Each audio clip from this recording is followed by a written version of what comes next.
para todos vocês. Já aguentei 4. Pastora, acho que as revelações, será que surgirão? Vamos lá, continuando, pessoas, vamos lá. Eu não posso deixar vocês dormirem.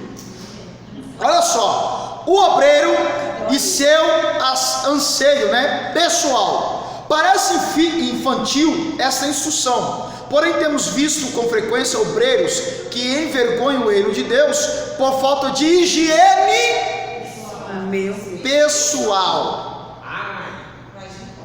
falta de banho, axilas aos pés exalando mau odor, cabelos sujos, despenteados, roupas e sapatos sujos, etc. Tudo isso faz parte com que o obreiro cristão represente mal o reino do qual ele faz parte, e além disso o afasta das pessoas que ele deseja vá chegar perto de alguém e evangelizar com mau hálito. Gente, parece infantilidade. Você pode até não concordar com o que está sendo dito, mas poxa, o que isso vai mudar? Muda. De repente, cuidado quando as pessoas se afastarem um pouco de você. É um dos sinais. Gente, isso aqui é para obreiro. Jamais eu poderia falar isso aqui em um culto. Tem que ser numa classe, uma reunião ministerial. Cuidado com a aparência, mau hálito, odor. Gente, não dá para ficar perto. Chulé, sabe? Você é obreiro. Lembra que eu falei? Você não é mais uma pessoa normal. Tá cheiroso. Sim. Principalmente os benditos daquela porta. Glória a Deus. Pelo cheiro volta, né? Pelo cheiro volta. Esse meu filho faz o pezinho toda semana. Cheiro do perfume faz voltar. É, exatamente. Né, filho? Vai tomar banho 3 horas, né? Pro culto das 7, né? Ailton também, né? Eu li uma charge. Olha só. Tomar banho vai pro monte. Eu li pro monte não. Passa gel e lá chove. Eu li uma charge que dizia mais ou menos assim: o governador de São Paulo colocou o lockdown para 6 horas da tarde, mas ninguém cumpre, e aí ele cedeu para 8, porque a mulher começa a ser mais 6. No meu caso não, no meu caso termina às 8. Por isso que o lockdown foi uma charge. 4 horas fazendo escova no cabelo. no ano passado, fiz um desenho. Bom, vamos lá, gente. Olha só. Tudo isso faz parte com que o obreiro cristão represente mal o reino do qual ele faz parte. Além disso, o afasta das pessoas que ele deseja alcançar. Deus não apenas aprecia, como também exige higiene no meio do seu povo. Observe os seguintes textos. Se você pegar esses textos aqui, Levítico 15, Deuteronômio 23, Coríntios 6, Hebreus 10, por exemplo, quando você vai para o tabernáculo, antes do sacerdote, do sumo sacerdote, ultrapassar o véu para a Arca da Aliança, na porta do véu tem um altar do incenso, onde ali exala perfume. Quando você lê Levítico 15, por exemplo, Deus aconselha os hebreus a não comerem carne de porco. Entenda o contexto, tá? Quem aqui era da congregação cristã? Você é da congregação lá, carne de porco? A minha mãe é de lá, e aí eu passei a frequentar. Carne de porco, zero. Porque está escrito na Bíblia que Deus proíbe carne de porco. A gente precisa entender o contexto. Quando Deus estava proibindo comer carne de porco, primeiro, o povo estava no deserto. Quem aqui gosta de bisteca? Eu amo. É? Tá todo mundo no inferno. Todo mundo vai pro inferno. Porque é o seguinte, a questão é a mesma questão do cabelo. Questão do cabelo. Quem é aqui mais antigo, enfim, a igreja tradicional cortava. Gente, a mulher aparecer com. Era disciplina, 6 meses de banco. Cortar a pontinha do cabelo. Minha avó, que nasceu e criada na congregação, ela falava sempre pro meu pai: o cabelo da mulher é o véu. Aí que tá. A gente precisa entender o contexto. O 1 Coríntios capítulo 11, que Paulo vai falar do cabelo, que é o véu. Primeiro, a cidade de Corinto, quando Paulo chega lá e fica 3 anos nessa cidade, nesse local, a gente precisa entender que a igreja de Corinto era uma cidade promíscua. Tinha um templo lá da deusa Artemis, que era a deusa da sensualidade. O templo lá tinha 1000 prostitutas, e as prostitutas serviam como sacerdotisas. Tinha um termo em Coríntio chamado de corintianizar. Eu não estou falando de Coríntios, tá? Corintianizar. Como assim corintianizar? O termo corintianizar trazia a ideia de que, olha, vamos para a cidade de Corinto, porque lá tem bebida, lá tem prostituição, lá tem baderna, vamos corintianizar. Quer sair da rotina? Vamos corintianizar. Então, esse termo passou a ser difundido na cidade de Corinto. Quando Paulo chega, fica 3 anos lá e prega o evangelho, ele abre uma igreja, ele ganha quase a cidade inteira para Cristo. E, consequentemente, as prostitutas do templo da deusa Artemis, a deusa da sensualidade, muitas prostitutas se convertiam ao evangelho. Só que essas prostitutas eram diferentes das prostitutas de beira de caminho. As prostitutas de beira de caminho, elas não raspam o cabelo e o seu corpo fica à mostra. As prostitutas cultuais, a dos templos, que exerciam a função de sacerdotisa, mas se prostituíam, e o ato da promiscuidade, as relações íntimas que elas tinham com os homens de vários países, eram recebidas pela deusa. Eles criam que a deusa recebia esses atos sexuais como a adoração. Então, muitas dessas prostitutas cultuais raspavam a cabeça. Então, quando o evangelho chega, Paulo alcança essas mulheres. Agora, tente imaginar, né? A pergunta que eu faço já pensou naquela igreja, as irmãzinhas novas convertidas com o cabelo raspado? Terá ou não terá acepção de pessoas? Sim. As outras mulheres vão ou não vão olhar e condenar? Aí Paulo vem e escreve, 1 Coríntios, que a mulher não corte o cabelo, para não se parecer com uma prostituta. E aquelas que não têm cabelo, usam véu. Eita, aqui ó, pegada na Deus e amor. Você entendeu? O véu. É nesse sentido que o véu é utilizado. Por exemplo, para carne de porco, quando Deus proíbe a carne de porco, gente, o povo está no deserto. Olha só, andando no deserto. Durante o dia, a temperatura poderia chegar a 50 graus positivos. Durante a noite, menos 20 graus negativos. Então, a mudança de temperatura era constante. Outra, não tinha refrigeração. Não tinha refrigeração.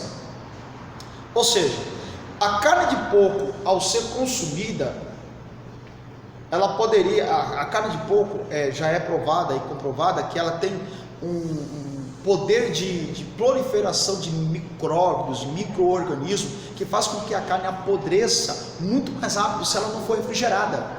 Então muitos hebreus, olha só, muitos hebreus acabaram morrendo no deserto por contrair bactérias oriundas da carne do porco. Aí Deus, para cuidar da saúde dos hebreus, proíbe a carne de porco. Quer ver uma outra coisinha? Todo mundo aqui é espiritual, né? Então vocês vão entender o que eu vou dizer. Deus, ele institui a lei da circuncisão. O que era a lei da circuncisão? Nada mais, nada menos do que o menino, aos 8 anos de idade, dia que os pais deveriam levar até o sacerdote com uma faca feita de pedra, expunha o órgão genital da criança e cortava a pele que ficava embaixo. ali era o prepúcio, ali era o ato da circuncisão. O ato da circuncisão vai muito mais além do que um ato de fé para um hebreu, porque ali era a aliança. Moisés, ele quase morre porque esqueceu de cortar o prepúcio do seu filho. Quem lembra dessa história? Sim. Foi necessário Zípora entrar em cena, lembrar a Moisés que vai lá, corta o prepúcio do menino, porque o sangue do órgão genital, o corte, era tido como uma aliança com Deus, né? Só que isso vai mais além do que uma aliança com Deus, era uma questão de higiene íntima de um hebreu. Porque veja bem, repetindo, eles estavam no deserto, não tem água. Como é que vai tomar banho? Como é que vai higienizar a parte íntima? E muitos hebreus, por não higienizar a parte íntima, acabava contaminando as esposas. E aí muitas mulheres tinham problemas nos órgãos genitais, problemas, doenças contraídas dos homens que não higienizavam, e muitos hebreus e hebreias morriam no deserto. Aí Deus vem e circuncisão. Por quê? A partir do momento que corta o prepúcio, o órgão fica exposto e ali tem mais ventilação. Pastor, os judeus ainda têm essa prática? Tem essa prática, tem. Mas isso serviu para os hebreus. Gente, isso aqui, Levítico 15, Deuteronômio 23, temos uma distância de tempo de mais de 3.500 anos atrás, no continente da Ásia, num deserto de 50 graus, não tem nada a ver com o país ocidental, América do Sul, Brasil. Então a gente precisa, no curso teológico a gente vai entender essas questões culturais, geográficas, transculturais, isso aí a gente vai aprender. Então Deus, ele preocupa-se com a higiene. Outra coisa, quando você ler a paramentação sacerdotal, gente, era linho puro. Quando o sacerdote, um sumo sacerdote, no momento do seu ofício, ao ser executado, seja na sinagoga, no tabernáculo, no templo, eles tinham que estar esteticamente belos, com as franjas, com turbante e exalando incenso. Tudo isso traz uma ideia de que Deus também requer esse tipo de situação dos obreiros e das obreiras. Parece bobagem o que eu estou dizendo, mas não é. Mano, o seu cabelo está sujo? Lave, não deu tempo, prenda. Dá uma maquiada no cabelo. Gente, você pode não concordar com o que eu estou dizendo, mas isso Deus leva em conta. Por quê? Gente, repito e baterei sempre nessa tecla: você não é mais uma pessoa normal. É verdade. Eu lembrei quando o senhor pastor falou sobre o perfume, né? Eu lembrei quando aquela mulher, a ex-prostituta, quando ela se aproxima A mulher de Lambasto, que ele se encontra lá na casa de Simão, reunido junto com o pessoal, aí ela se aproxima para fazer um agrado para Jesus. sim, ela, perfume. Um perfume muito caro, ela abraça, muito valoroso, né? E ali o pessoal não entendia, os discípulos, aquelas pessoas começaram a julgar aquela Então, mulher. não só a questão do cheiro, mas da estética, higiene, né? Eu quero fazer com vocês, por favor, termine. Aí eles começaram a julgar aquela moça pela aparência dela, por ela ser uma ex-prostituta. Só que Sim. aí eles não entendiam que ela estava preparando um corpo de Cristo para ele ser sepultado, né, ali, né? Era um ato profético, né? Isso. Aí... Na última aula, eu vou tentar propor aqui uma aula prática, por exemplo, para um diácono.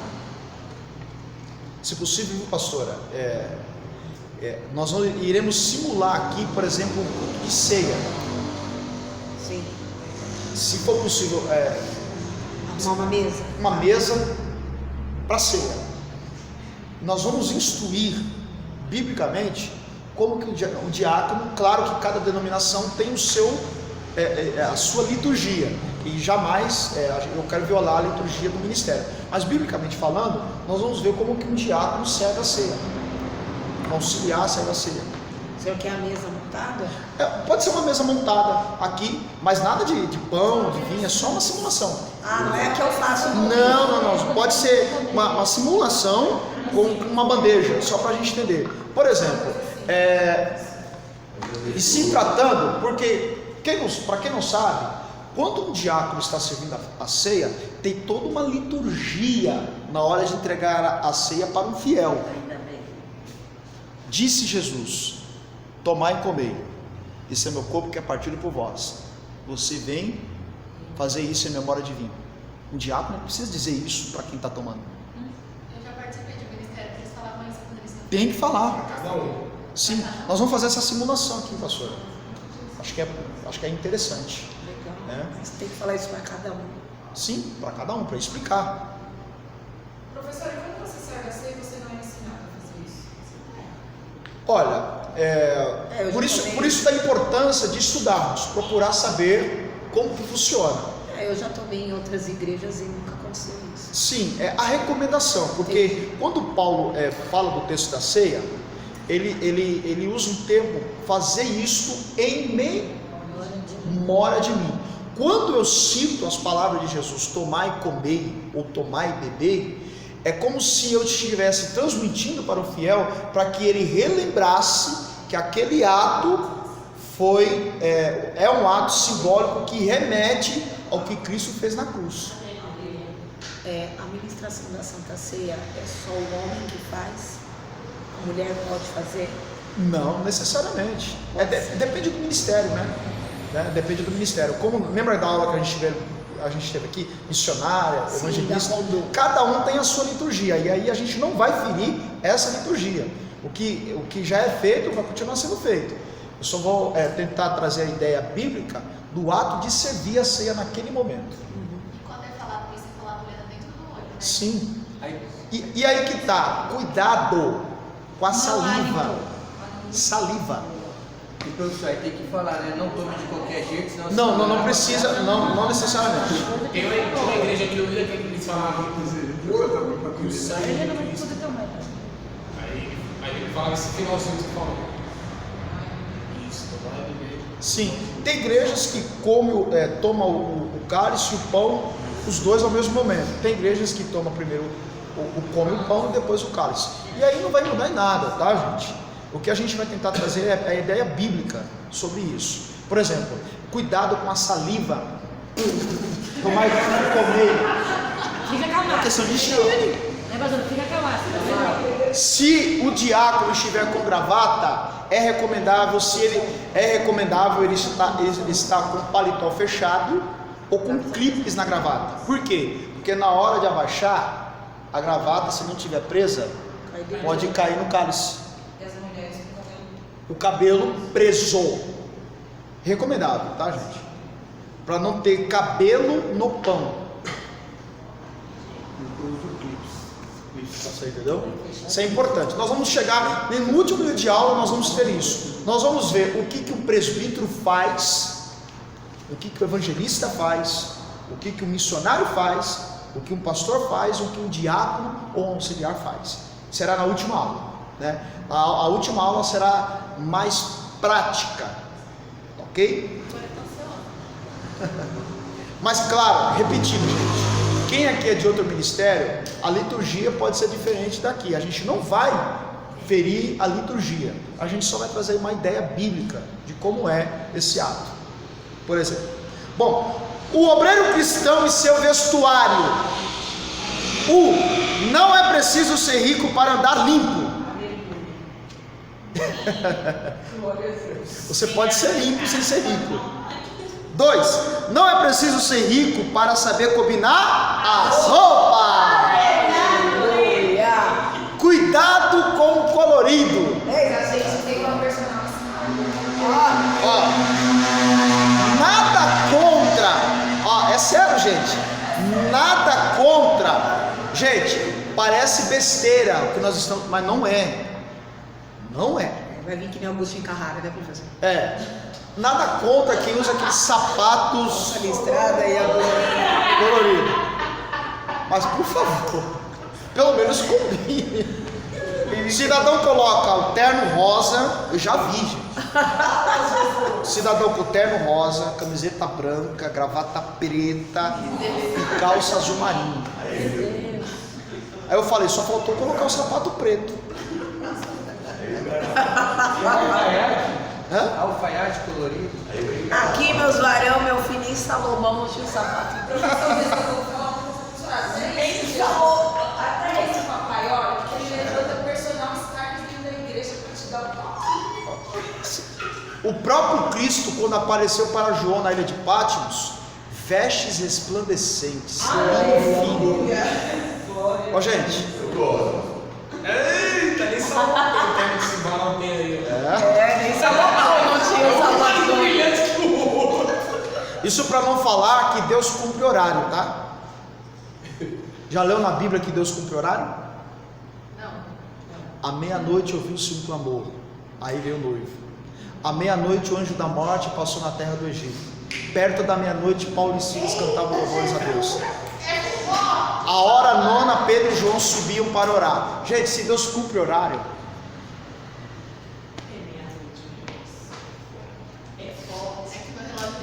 É meia-noite.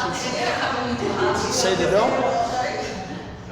Se Deus cumpre horário, olha só, Deus matou. É isso mesmo que você acabou de ouvir. Deus matou Nadab e Abiú, os dois filhos do sacerdote Arão, em Levítico 10, por causa do fogo estranho.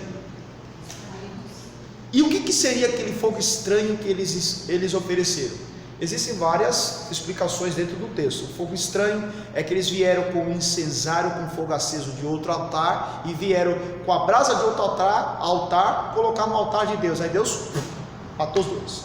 O ponto. Eles subiram no altar embriagados, bêbados. E uma outra razão sobre o que seria aquele fogo estranho. Eles foram subir no altar de Deus fora do horário de queimar incenso. Aí Deus mandou fogo e matou os dois.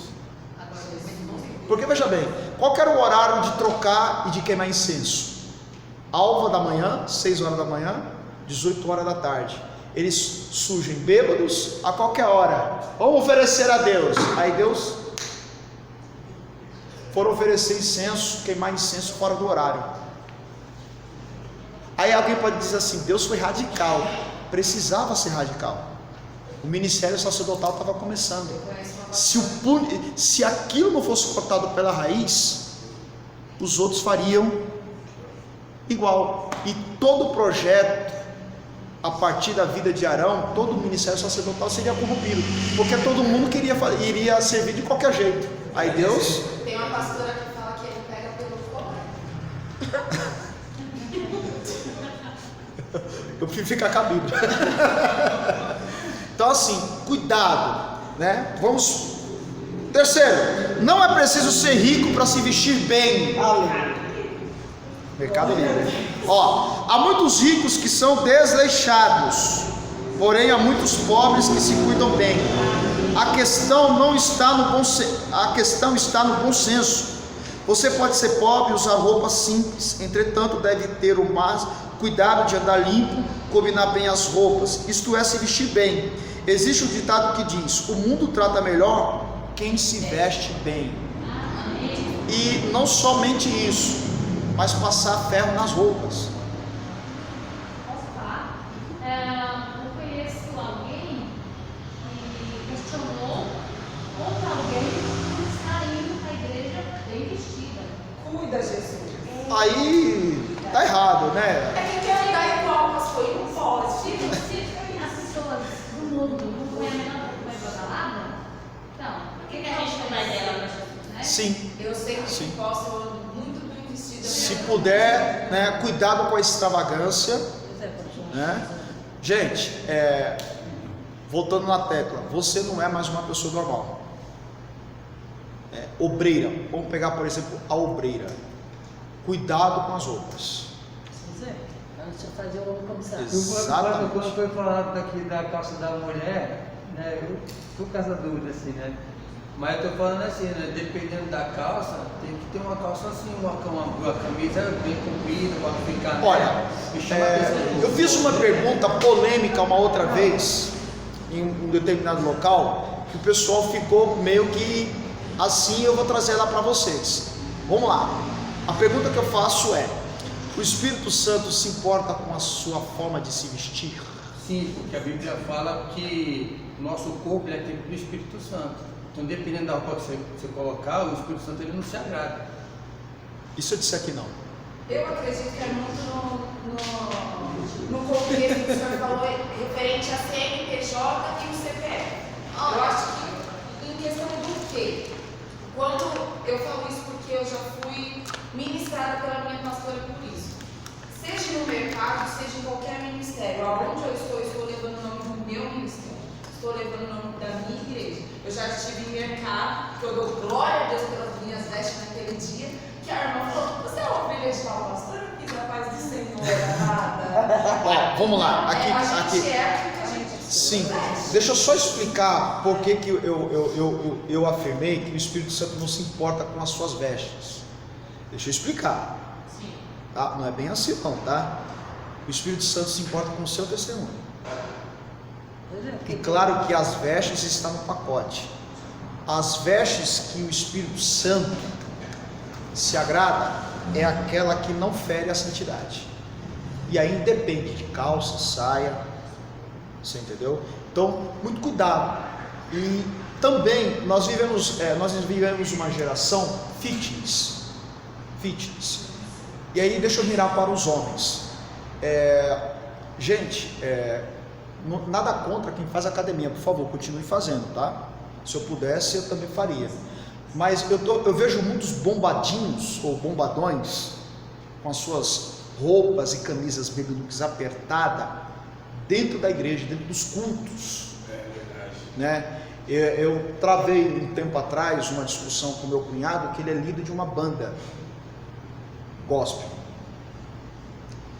E eu orientando ele uma vez, né? Ele é jovem, tá ali e tal, e na hora, vamos adorar a Deus, a peça íntima aparecendo. Então, nós estamos numa igreja, isso aqui é um ambiente cristão. Então, cuidado, você é homem, se você faz estar malhado, venha mais folgada, não precisa estar mostrando o que você está fazendo. E a irmã também, gente, vocês são diferentes. Não somos normais. Obreiro cristão e seus pertences.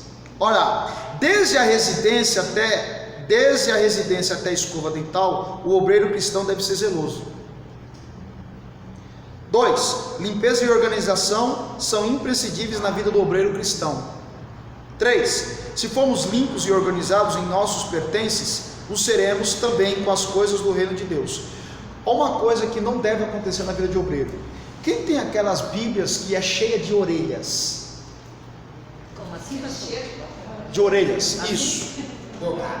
Ó. O que adianta um terno e gravata, tudo alinhadinho com a Bíblia? Isso aqui é um pertence, gente. Tem tanta Bíblia na igreja.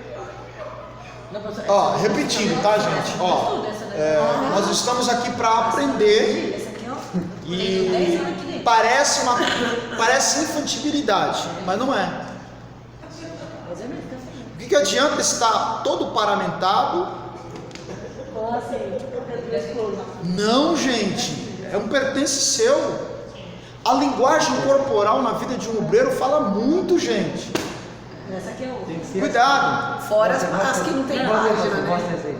Não, essa não, que eu não vejo. Mais ou menos, né? É mais ou menos. Ó, cuidado, né? Eu tive ministrando CPO numa igreja, que quando eu falei, cuidado, na hora de evangelizar, ô irmão, não saia de calça social com chinelo havaianas. Não adianta. Você está dando um bom testemunho. E quando você vem pro curso de chinelo e meio, tem algum problema? Ai, Minha filha, é evangelizada. Eu falei pra minha mãe, eu só chegou no verdade. então você já está entendida. Aqui não tem ovelha, né? Você está sendo inserida no corpo de obreiro. Jamais você deve fazer isso em um evento oficial da igreja. Evita. Gente, não é que é errado, mas evite. Nós não estamos Bom, olha só. 4. O visual externo, em muitos casos, reflete o que há no nosso interior. Isso é verdade. Uma roupa sensual revela muito o que está por dentro. Capítulo 6. Vida devocional do diácono. Abre aspas. Ninguém pode levar alguém ao nível mais alto do que o que ele próprio está. O obreiro cristão deve compreender que sua preocupação prioritária não deve ser a de ensinar aos outros, mas a si mesmo. Geralmente os ministrantes da palavra de Deus, e aqui os pregadores, quando se preparam para executar sua missão, se preocupam apenas com o que vão ministrar aos outros, esquecendo-se de se permitir que o Espírito Santo ministre as suas próprias vidas, tornando-os assim aptos para exercer o ministério da palavra. Só temos autoridade para pregar aquilo que estamos vivendo. Gente, isso aqui por muito tempo foi um conflito meu interno. Por quê? Porque os pregadores, quando eles elaboram seus sermões, eles estão elaborando seus sermões, na maioria das vezes, para pregar para a igreja. Quando na verdade todo sermão que ele prepara, ele deve pregar para ele mesmo. A partir do momento que eu entendi isso, melhorou muito. Por quê? Porque sabe aquela coisa de você elaborar sermão, se eu colocar essa frase em determinado tempo do sermão, a igreja vai glorificar. Essa preocupação com que a igreja, sabe, entre em êxtase, acaba ofuscando a mensagem para o pregador. O pregador, enquanto ele está pregando para os outros, ele está pregando para si mesmo. Cuidado quando for ministrar ou ensinar aos outros, porque temos essa tendência de preparar mensagens, de falar ensinos para os outros, quando na verdade você deveria ensinar para você mesmo. E a pregação Flui melhor. Pois não. Já escutei o pastor dizendo que quando ele prega, a pregação não corta para ele, porque a palavra de Deus ela é uma espada de dois gumes. Primeiro corta. Eu não sei quem foi que disse isso. Se ele disse isso com essas palavras, eu discordo dele completamente.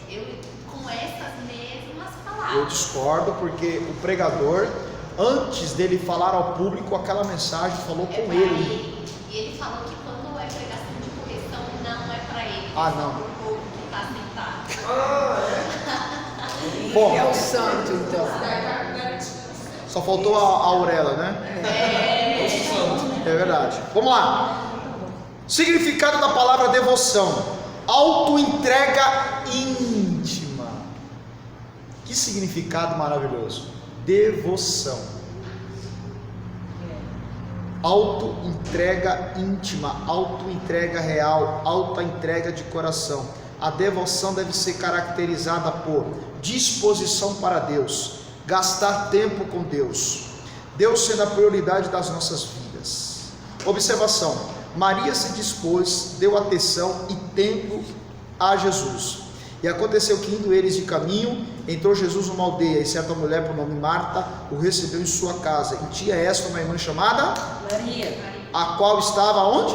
assentada. Também aos pés de Jesus ouvia a sua. amava. Marta, porém, andava distraída em muitos, Serviço. e aproximando-se disse: Senhor, não se te dá que minha irmã me deixe servir só? Dize-lhe que me ajude. E respondendo Jesus disse-lhe: Marta.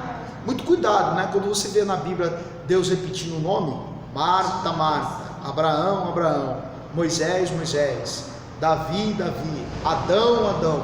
Quando Deus está falando isso na Bíblia, é como se Deus estivesse dizendo assim: uma coisa é falar Adão, outra coisa é Adão, Adão.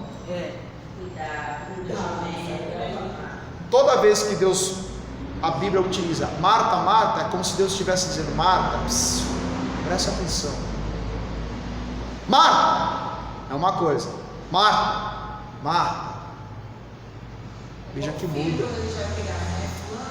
Marta, Marta, estás ansiosa e afadigada com muitas coisas, mas uma só é necessária. E Maria escolheu a boa Parte. a qual não lhe será. O que significa a palavra devoção mesmo? Auto-entrega. Auto-entrega, devoção. Tem um texto na Bíblia, Joel capítulo 2, vamos lá? Mais 8 minutinhos eu termino a aula. É Joel ou Jó? Joel, capítulo 2. Vamos começar pelo começo, né? O capítulo 1 de Joel.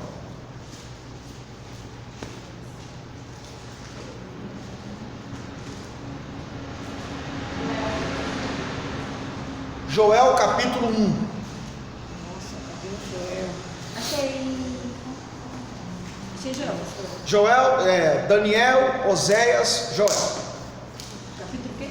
Capítulo 1.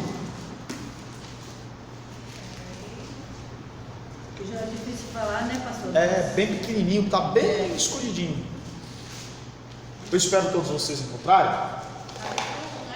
Hã? É depois de José. Isso, Oséias, Achei. Joel. Daniel, Oséias e Joel.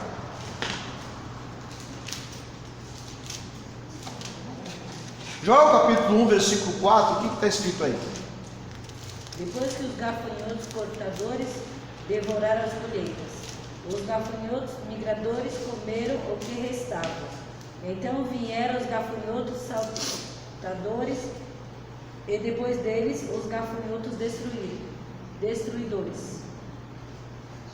Em algumas Bíblias, em outras traduções, está escrito assim: o que deixou o migrador, o que deixou o gafanhoto, o migrador comeu. O que deixou o migrador, o devorador comeu. E o que deixou o devorador, o destruidor comeu. Em outras traduções está dizendo assim: o que deixou a lagarta, o gafanhoto comeu. O que deixou... O que ficou o gafanhoto, O que ficou o gafanhoto, a locusta comeu. que a lagarta comeu. E o que ficou da locusta, o pulgão comeu. O pulgão comeu. O pulgão aí é destruidor, Destruidor. tá? Olha só, para nós entendermos a questão da devoção e por que foi escrito o livro de Joel. Gente, para quem não sabe, Israel sempre foi uma nação agrícola. E o que isso significa? Significa que Israel tinha como o PIB forte de Israel era a agropecuária, era aquilo que eles tiravam da terra, a lavoura. E quando a nação pecava contra Deus, o que Deus fazia? Fechava os céus, chuva não desce, orvalho não desce. Moral da história, a semente não produz. Era a forma de Deus punir Israel. A melhor forma que Deus utilizava para punir Israel era tocar na lavoura, porque toca na lavoura, toca onde? Na segurança, porque o dinheiro é a segurança. Querendo ou não, uma pessoa que tem uma condição financeira equilibrada e não precisa ser rico, ela está segura. Quando a nação peca, Deus toca na segurança. Por quê? Quando se toca na segurança, sinal de que eu tenho que reagir. Se tocar naquilo que eu estou seguro, eu tenho que reagir, tenho que fazer alguma coisa para Deus voltar.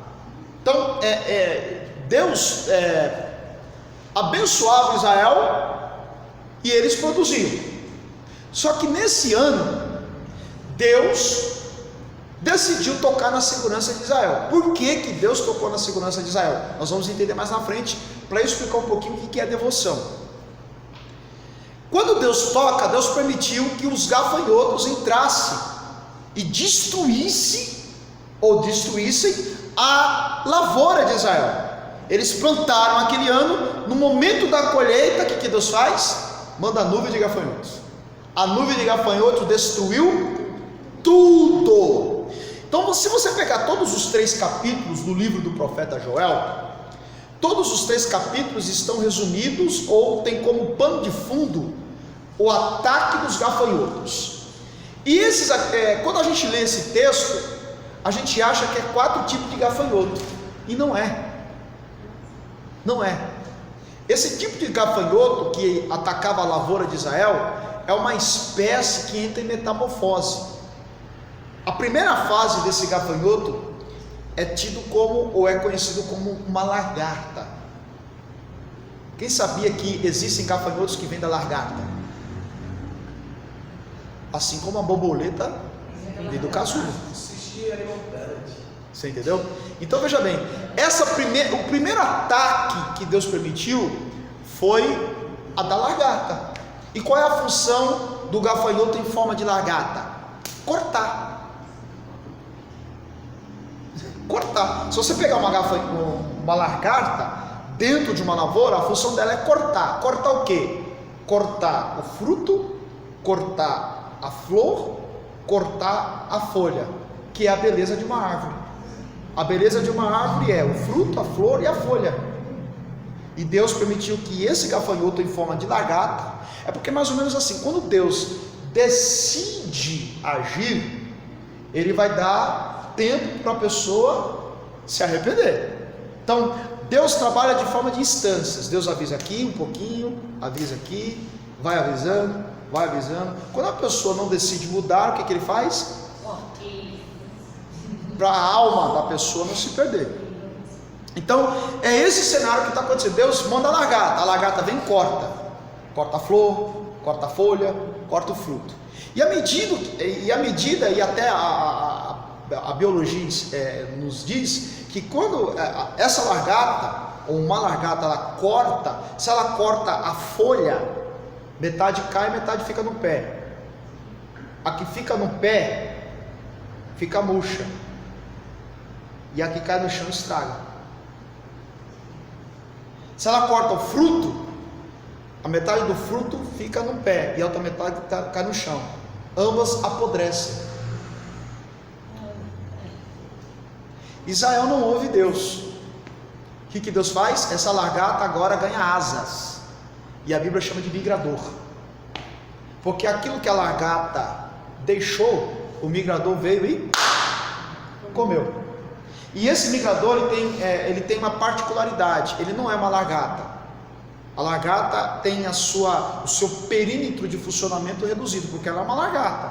A função dela é cortar, mas quando ela ganha asa, ela migra, ou ele migra, o gafanhoto migra. E quando você vai estudar a palavra migrador, alguém que migra é alguém que vai de lugar em lugar. Ou seja, o que deixou a lagarta foi o migrador e levou para outro lugar. Israel não viu. Essa lagarta que ganhou asa, agora ganha ferrão, que a Bíblia chama de devorador. Se você pega o capítulo 1 de Joel e o versículo 6, Joel vai comparar a mandíbula desse devorador à mordida de um leão. A mandíbula de um leão. Ou seja, ele vai intensificar o ataque. Israel não ouve Deus, Deus então manda o pulgão, o gafanhoto em forma de pulgão. Esse gafanhoto, ele já é o gafanhoto adulto, e na sua fase adulta, esse gafanhoto ataca como a lagarta, ataca como gafanhoto e ataca como devorador. Ele faz a função de um lagarto, de um migrador e de um devorador no mesmo ataque. As três funções de uma única só, o pulgão, que é a fase adulta desse gafanhoto. Interessante que na fase de devorador, o gafanhoto ganha mandíbula, e essa mandíbula, quando ele ataca a lavoura, ele não vai para o fruto, ele não vai na folha, ele não vai na flor, ele vai na raiz. O gafanhoto, na fase devorador, ele vai devorar a raiz. E é através da sua mandíbula que, ao atacar a raiz, ele libera uma espécie, uma substância que vai atingir a seiva, que é o que circula dentro de uma árvore, dentro de uma folha, dentro de uma plantação. E ao lançar o seu veneno, ele neutraliza a seiva. E ao neutralizar a seiva, ele mata a plantação. Um ferrão. Israel não ouve, aí Deus faz com que esse gafanhoto ganhe a sua fase adulta. E aí, ele, num ataque só, ele ataca como lagarta, como migrador e como devorador. Israel agora se choca. E aí, Israel vai perguntar para Deus por que do ataque dos gafanhotos. Aí Deus chama Joel e vai explicar por que do ataque dos gafanhotos no capítulo 2. Dá uma olhada no capítulo 2. A partir do versículo 11, o que Deus diz na boca do profeta Joel? O Senhor levanta sua voz diante do seu exército, porque muitíssimos são os seus arraiais. Porque poderoso... Exército aí é a nuvem de gafanhotos, tá? Continue. Peraí, porque poderoso é executado a sua palavra. Porque o dia do Senhor é grande e muito terrível, e quem o poderá sofrer? Esse dia do Senhor tem conotação com o dia do juízo final, como o dia do juízo que está sendo aplicado na lavoura. Esse dia do Senhor é como se Deus tivesse dito: olha, eu dei todo o tempo para vocês fazerem a coisa diferente. Eu fui devagarzinho, eu vim como lagarta, vim como migrador, vim como devorador, vocês não me ouviram, e eu tive que atacar geral. Falta de obediência dele, o Senhor foi lá e... Continue a leitura. Vamos entender um pouquinho de devoção, tá? Eu estou explicando o que é devoção no texto. Continue. Ainda assim, agora mesmo diz o Senhor: convertei-vos a mim de todo o vosso coração. Ponto. Aí a primeira razão do ataque dos gafanhotos: falta de conversão. Convertei-vos de todo o vosso coração. Ou seja, gente, a voz de Deus aí vai primeiro falar com a liderança religiosa, porque lá na frente Deus vai mandar sacerdotes se converter. Continue. E isso com jejuns Ou seja, não jejuavam, e com choro não choravam, e com pranto. com pranto. Continue.